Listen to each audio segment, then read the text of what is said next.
Praise the lord అందరికీ. ఈ దినం దేవుని వాగ్దానము 128వ కీర్తన 2వ వచనంలో మనం చూసుకుంటే గనుక, నిశ్చయంగా నీవు నీ చేతుల కష్టార్జితం అనుభవించదవు.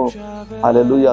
ప్రియ సహోదరి సహోదరులారా, ఎంత ప్రయాసపడ్డా గాని ఆ ప్రయాసానికి తగిన ఫలితాన్ని నేను చూడలేకపోతున్నాను, పొందుకోలేకపోతున్నానని చెప్పి నువ్వు బాధపడుతున్నావా? హల్లెలూయా.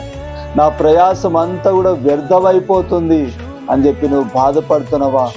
అయితే దేవుడు నీతో వాగ్దానం చేస్తున్నాడు ఈ దినమున. హల్లెలూయా. మరి దేవుడు ఏమని వాగ్దానం చేస్తున్నాడు? నిశ్చయంగా నీ చేతుల కష్టార్జితమును అనుభవించదవని చెప్పి దేవుడు వాగ్దానం చేస్తున్నాడు.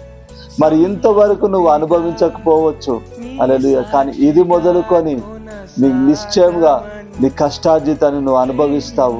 నువ్వు కష్టపడిన దానికి తగిన ఫలితాన్ని మరి నిశ్చయంగా నువ్వు పొందుకుంటావని దేవుడు నీకు సెలవు